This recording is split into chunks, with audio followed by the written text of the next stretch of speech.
આજે વિધાનસભાના સન્માનીય ગૃહમાં મારા 18મો નંબર પ્રશ્ન ક્રમાંક હતો।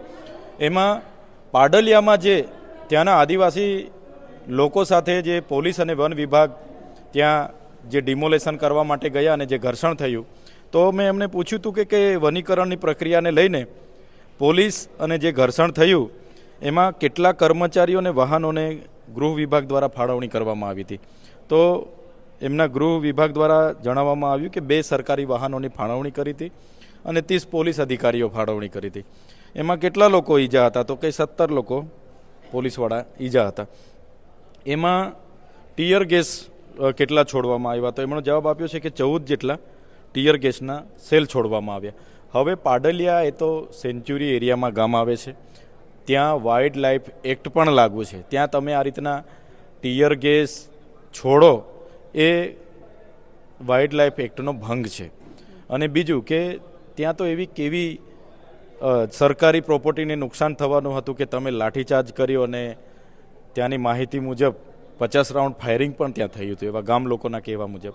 તો એવું તો શું જરૂર પડી કે ત્યાં આવું થયું? એટલા માટે જ અફરાતફરી મચી હશે અને પાડલિયા ગામના લોકોને પોલીસ વચ્ચે ઘર્ષણ થયું હશે અને પછી એમાં લોકો ઈજાગ્રસ્ત થયા હશે, એ પ્રકારની હતી। આજે બીજો એક ખાસ મહત્વનો પ્રશ્ન મારો હતો કે જે પ્રકારે આદિજાતિનું બજેટ ફળવાય છે, ગત વર્ષે 5120 કરોડ રૂપિયા ફાળવ્યા હતા, એમાંથી 2410 કરોડ રૂપિયા જ આપણે ત્યાં વાપર્યા હતા। તો એમાં પણ નર્મદા જિલ્લાને 92 કરોડ રૂપિયા 92,63,49,000 રૂપિયા એમણે ફાળવ્યા ગુજરાત પેટર્ન અંતર્ગત। તો ગુજરાત પેટર્નની કમિટીમાં ડેડિયાપાડા શાકબારાની તાલુકા કક્ષાની મિટિંગમાં પણ હું હતો, જિલ્લાની મિટિંગોમાં પણ હતો અને અમે અમારા જિલ્લામાં ખેડૂતોને સિંચાઈના બોર, આંગણવાડીના મકાનો, શાળાના મકાનો, રોડ રસ્તાના કામો અને કુપોષણ નિવારણના કામો અને એ પ્રકારના કામો અમે મૂક્યા હતા, જે ત્યાંના લોકોની માંગણી હતી।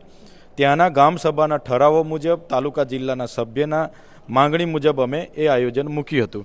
પણ પ્રભારી મંત્રી જે તે વખતે જે ભીખુસિંહ પરમાર હતા, એમણે સમગ્ર આયોજન ચૂંટાયેલા પ્રતિનિધિઓનું સાઇડ પર રાખીને, ત્યાંના જિલ્લા પ્રમુખ ભાજપાનાને સાથે રાખીને નવસારી, સુરત અને અમદાવાદની એજન્સીઓ, NGOના કહેવા પ્રમાણેના તમામ કામો એમણે બારોબાર મંજૂર કરી દીધા છે।